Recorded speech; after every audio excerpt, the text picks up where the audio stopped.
there are so many reasons why I got into teaching. One of the best things is the light bulb moment. When you see a pupil suddenly understand something, that's really, really special. Every child is so full of potential, and the thing that makes me proudest to be a teacher is seeing them realise what they are capable of. I don't think any other job can give you the same satisfaction. That's why I chose to teach. You could get £26,000 tax-free to train. Search Applied to Teach. Selected subjects only, subject to eligibility. This Gamertag episode is brought to you by Gamefly. If you've ever wanted to try a game before you bought it, you should try Gamefly. It's the best way to buy and rent all your favorite games and movies. They're the leading video game rental service with over 9,000 titles to choose from. Just pick your favorite games and have them mailed straight to your door. Then keep them for as long as you want and never worry about late fees. Plus, you can cancel at any time. Visit Gamefly.com/gamertag to start your free 30-day trial today. That's Gamefly.com/gamertag.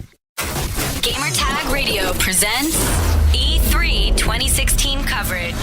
Hosts Danny Pena, Paris Lilly, and Peter Toledo are direct from the convention center floor. Here we go. What's up, everyone? This is Pete Rock of Gamertag Radio here at E3 2016.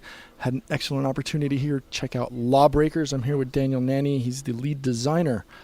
Dan, to start off, what is Lawbreakers? Yeah, so Lawbreakers is our role-based arena-style shooter. It's a more DNA style, but it's very heavy on verticality, gravity, gunplay, and the using of your abilities to take out your foes. Awesome. So you said gravity. How did gravity become a critical component of the gameplay? We just started out with gravity being a critical component. We wanted it to be a critical component because we figured it was a way of allowing our players to alter the battlefield, so to speak. With gravity and their control of gravity or removing of gravity, we allow our players to change vertical space, to slow other players down, to increase speeds, and it gave our players the flexibility to control their combat. Okay, so it's a arena base. Are we talking 3-on-3, 5-on-5? What's the number of characters on either side? We're going for 5-on-5 right now with different roles, and the roles will dictate your gameplay style. Okay, can you define the roles? Yeah, so right now we have the Titan. Titan's our heavier character. He's got a lot more health, or she's got a lot more health, depending on the side of the team you're on, Lawbreakers. But the gameplay's still the same, and the Titans will be rocket launcher, AoE-based type of characters that can deal a lot of damage at close range and take a lot of punishment. You've got your Enforcers, who are a little bit more about range, about supporting their teams from a distance, that will use more AR-style guns and the ability to lock down enemy players or seek them out with their rocket launchers. You'll have a Vanguard, and a Vanguard is a light-based, skirmish-based class that's about getting in and out of the action really quickly, about capping batteries, capping points, but they're very flimsy, but they have an array of weapons that allow them to do a lot of burst damage.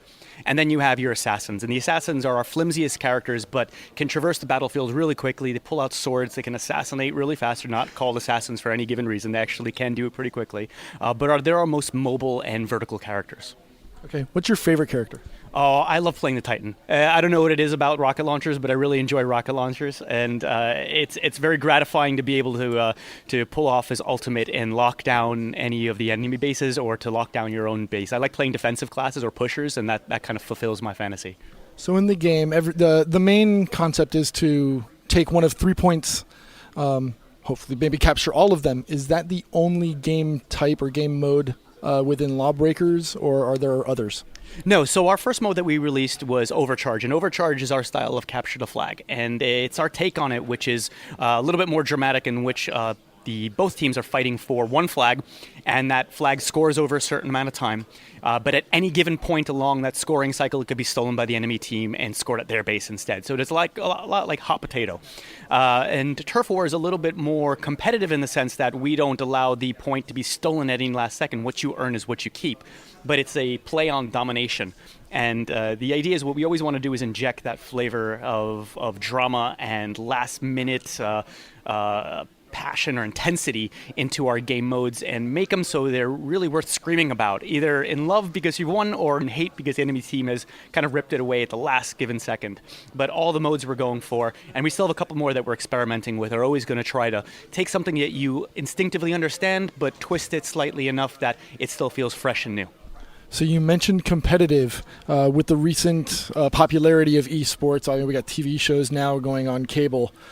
Is Lawbreakers trying to enter the esports race? You know, I'm gonna say that we're letting our players dictate whether or not we enter the esports space. We're definitely a competitive game. I mean, we're online and it's 5-on-5. It's going to be a competitive shooter. If our players think that we're good enough to get into the esports space and they demand it, then we'll give it to them. But for right now, we just want to kind of dip our toes into competitive scene and be able to give them a really good, solid, balanced gameplay offering. Okay, I know originally everybody heard that Lawbreakers are going to be free to play. Is that still free to play? Nope, we are paid to play right now. We are going to charge you one price. We're going to enter into it with wholesale. We'll give you all our classes. We'll give you all our maps, all our modes. Free to play just added an extra barrier of entry in terms of fair play, cheating. There was a lot of issues that came alongside, and we didn't want to compromise the game that we were making. And this was the easiest way to allow all of our players to have the same experience without compromising any sort of skill. Okay. I know I got a free alpha code. When is the alpha period, and how can our listeners get a chance to get into the alpha?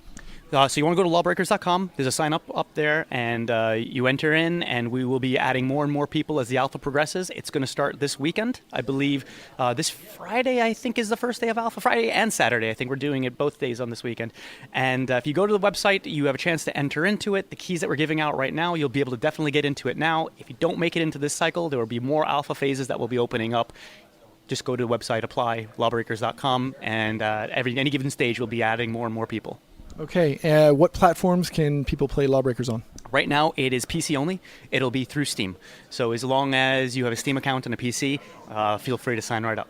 Is there any intent or desire to go towards consoles, or are you guys sticking PC only?